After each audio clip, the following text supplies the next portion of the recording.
So I want to continue on the subject of self-acceptance. Now we're going to take all kinds of angles in the new Lone Doctrine. It's not just about mental health. It's not just about our topics of the month, but it's the different ways that people adapt with the variables and the facets that create you. Today is a new day. I am Nikki G, your host. Welcome to the Lone Doctrine, a safe space to bridge the gap between your authentic self and your mental health. We are your food for thought exploration station in order to make today better than yesterday. We have changed things around. We are doing new things. We are talking about mental health. We are talking about making today better than yesterday. We're talking about taking accountability for our peace of mind and our well-being. We want you to create a Lone Doctrine that works for you, because there is no one way. There is no fast track. There is no magic fix. The idea of living our fullest and healthiest life comes with each and every day and each and every decision. We are going to face inevitable challenges. And if we have the skill sets and the knowledge and the willingness to push through them, our life will get better and better, even in the hardest times. Now, for all our dedicated listeners, welcome back. It was a little bit of a hiatus because we were really taking the time to brainstorm on how we could be more authentic. Authenticity, especially these days, is so important. Your story is important.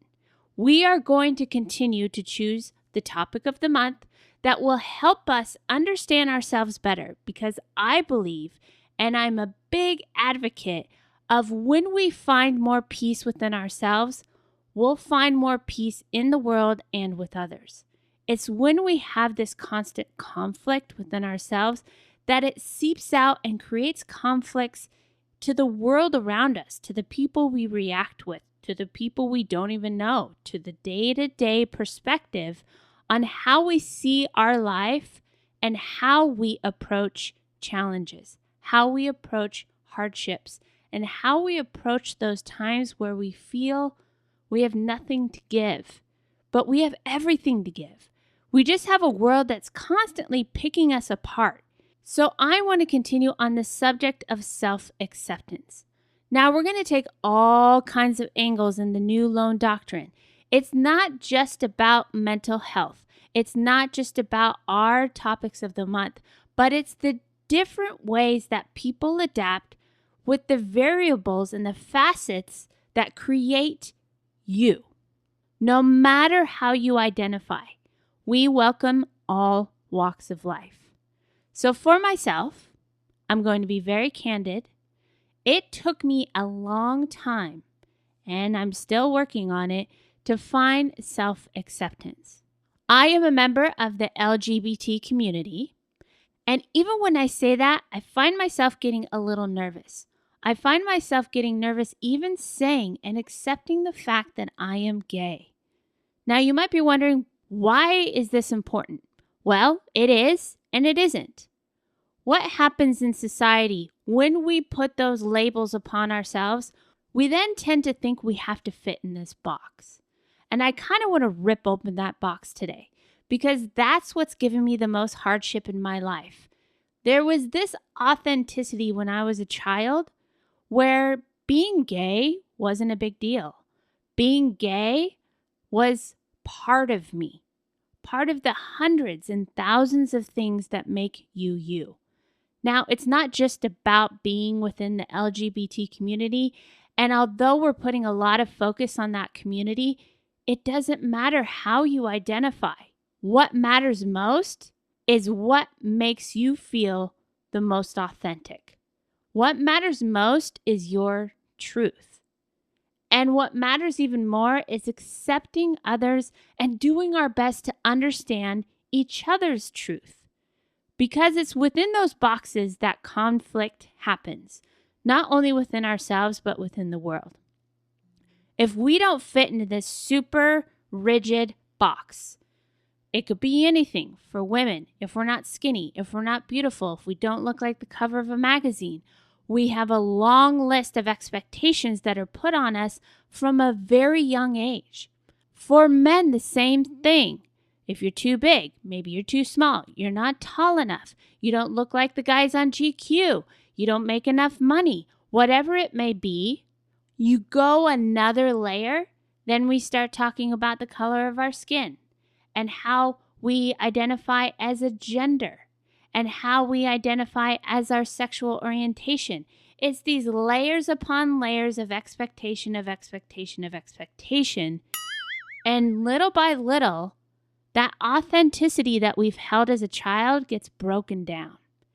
And that's what makes me the most sad, because I feel like the world we live in, if we were actually to nurture each other's truth across the board, not just our identity or our sexual orientation, but within our passions and our dreams and our truth, this world would be a much better place.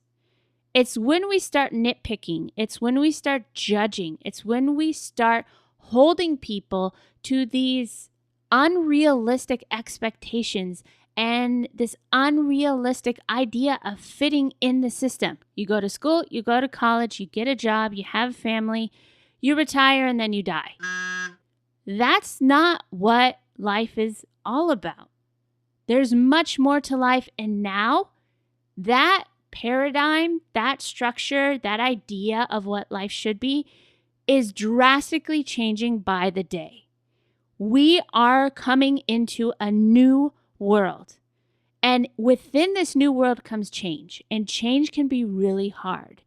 And when we're changing within ourselves, I feel like, especially for me, I went from this authenticity to not being accepted, to not accepting myself, to coming back around, almost having to take apart that idea and get back to what already was within me and embrace what I love about myself, what I love about life. And that's a really hard thing to do for most people.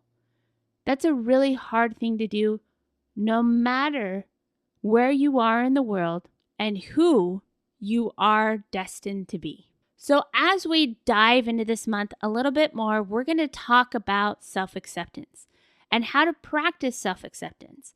And if you've come to a point where you're feeling like you're not seen and you're feeling like you don't belong, this is the place where we start to take that idea away and find what makes you, you. You are here for a reason.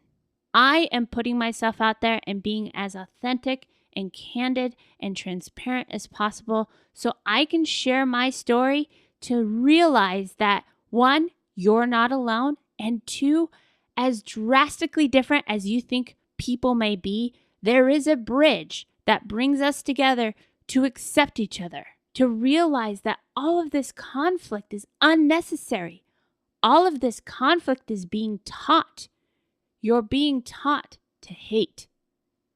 And if you have these feelings of not understanding others and not understanding yourself, it's time to break those down and realize that these social norms and this construct that this world has created isn't the end-all be-all.